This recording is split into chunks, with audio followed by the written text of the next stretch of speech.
Hello student, आप सभी का हमारे YouTube channel pioneer Vinod education में वेलकम है। आज मैं आप लोगों के सामने इग्नू का BHDC 103 से मीराबाई जी का कविता लाया हूँ। मीराबाई जी कृष्ण प्रेम की दीवानी थी।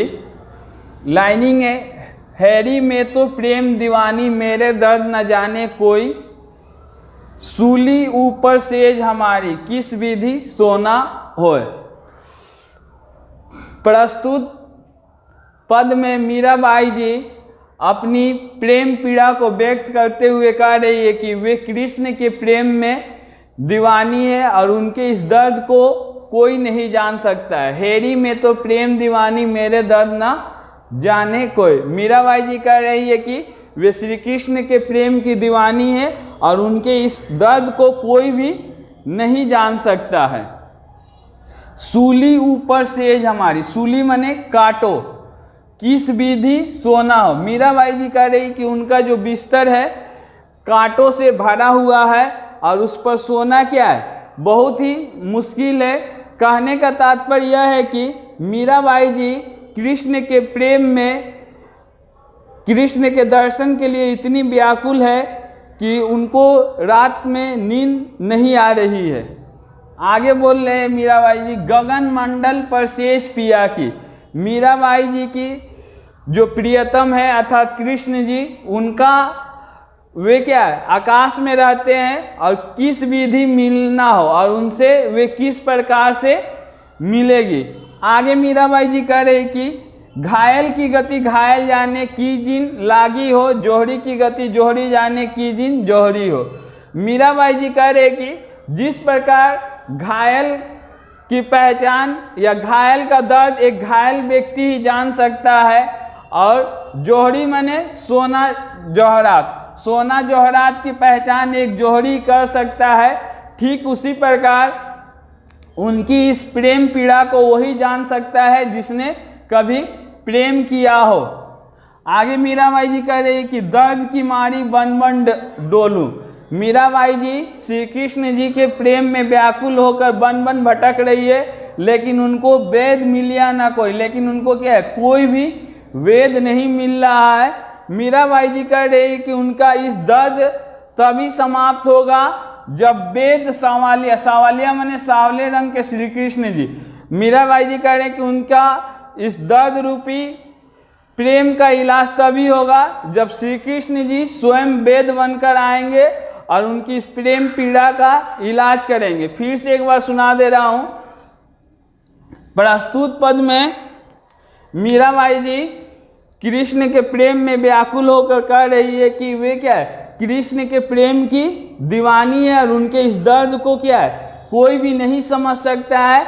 उनका बिस्तर जो है कांटों से भरा हुआ है और उन पर सोना बहुत ही मुश्किल है। इसके साथ साथ ही मीराबाई जी के प्रियतम श्री कृष्ण जी ऊपर आकाश मंडल में रहते हैं, किस प्रकार उनसे मिलन होगा। आगे मीराबाई जी कह रहे कि जिस प्रकार घायल की गति घायल ही जान सकता है, दूसरा और कोई नहीं जान सकता है, और सोने की परख जोहरी कर सकता है, दूसरा कोई नहीं कर सकता है, ठीक उसी प्रकार उनकी इस प्रेम पीड़ा का अनुभव वही कर सकता है जिसने कभी प्रेम किया हो। दर्द की मारी बन बन डोलूं। मीराबाई जी कह रहे हैं कि मैं कृष्ण के प्रेम में व्याकुल होकर बन बन भटक रही हूँ, लेकिन मुझको कोई ऐसा वेद नहीं मिला है, वेद मैंने वेद नहीं मिला है जो कि मेरी इस पीड़ा का इलाज कर सके। मीराबाई जी आगे कह रहे हैं कि जब श्री कृष्ण जी स्वयं वेद बनकर आएंगे तभी क्या है, उनकी इस पीड़ा का इलाज हो पाएगा। अगला लाइन है, मैंने नाम रतन धन पायो, बसत अमोलक दी मेरे सदगुरु करी कृपा अपनायो। यहाँ पर मीराबाई जी सांसारिक धन को व्यर्थ बताते हुए कह रही है कि उन्होंने नाम रतन मने राम रूपी धन को पा लिया है, बसत मने वस्तु, यह राम रूपी धन क्या है, अमोलक मने अनमोल है, जिसको मीराबाई जी को उनके सदगुरु की कृपा से प्राप्त हुआ है। प्रस्तुत पद में मीराबाई जी कह रही है कि उनको क्या है, राम रूपी धन की प्राप्ति हो गई है, अर्थात ईश्वर रूपी धन की प्राप्ति हो गई है। और यह धन को देने वाला कौन है? मीराबाई जी के सद्गुरु है, जिसकी कृपा से उनको क्या है, यह धन प्राप्त हुई है। यह धन क्या है? बहुत ही अनमोल है। आगे मीराबाई जी कह रहे हैं, जन्म जन्म की पूंजी पाई, जग में सबे मने सभी, खोआए मने खोए। मीराबाई जी कह रहे हैं कि इस पूंजी को पाने के लिए उन्हें क्या, अपने संसार के सभी लोगों को खोना पड़ा, त्यागना पड़ा। और यह पूंजी क्या है? मीराबाई जी के साथ जन्म जन्म साथ रहेगी। और इस पूंजी को क्या है, खर्च करने से भी खर्चा नहीं होगा, खर्चे नहीं। और ये पूंजी क्या है, कोई चोर भी चोरी नहीं कर सकता है। और बल्कि यह पूंजी क्या है, दिन प्रतिदिन बढ़ती ही जाएगी। अर्थात वे दिन प्रतिदिन क्या है, राम अर्थात श्री कृष्ण के प्रेम में लीन ही होती जाएगी।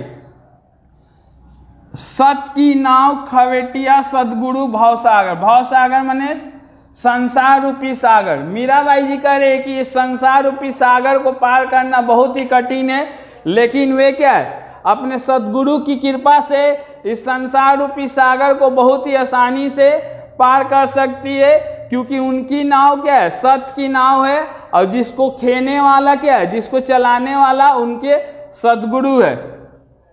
आगे कह रही है मीरा के प्रभु गिरधर नागर, गिरधर नागर माने श्री कृष्ण। मीराबाई जी के प्रभु कौन है? श्री कृष्ण है।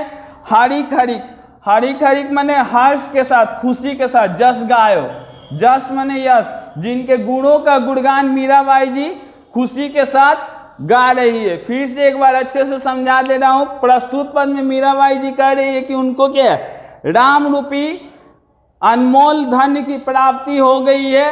और यह धन उनको क्या है, उनके सद्गुरु की कृपा से मिला है। और यह धन बहुत ही अनमोल धन है। इस धन को कोई भी क्या है, चोरी नहीं कर सकता है, और ना इस धन को खर्च करने पर खर्च होगा, बल्कि यह धन दिन प्रतिदिन बढ़ती जाएगी। मीराबाई जी को यह धन क्या है, अपने संसार के सभी लोगों को खोने के बाद प्राप्त हुआ। और यह धन क्या, मीराबाई जी के साथ जन्म जन्मांतर तक साथ रहेगी।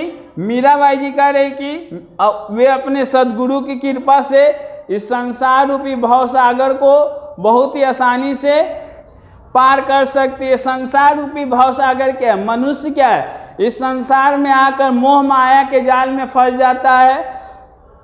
और वे क्या है, धर्म अर्थात ईश्वर के प्रति ध्यान नहीं दे पाता है। मीराबाई जी कह रही है कि वे इस जन्म मरण के बंधन से मुक्ति हो जाएगी, क्योंकि उनकी इस सत्य की नाव को खेने वाला क्या है, उनका सद्गुरु है। मीराबाई जी के प्रभु क्या है, श्री कृष्ण जी है, जिनके गुणों का गुणगान वो बहुत ही हर्षोल्लास के साथ कर रही है। यदि आपको वीडियो अच्छा लगे तो वीडियो को लाइक करें, शेयर करें, तथा चैनल पर नए तो सब्सक्राइब करना ना भूलें।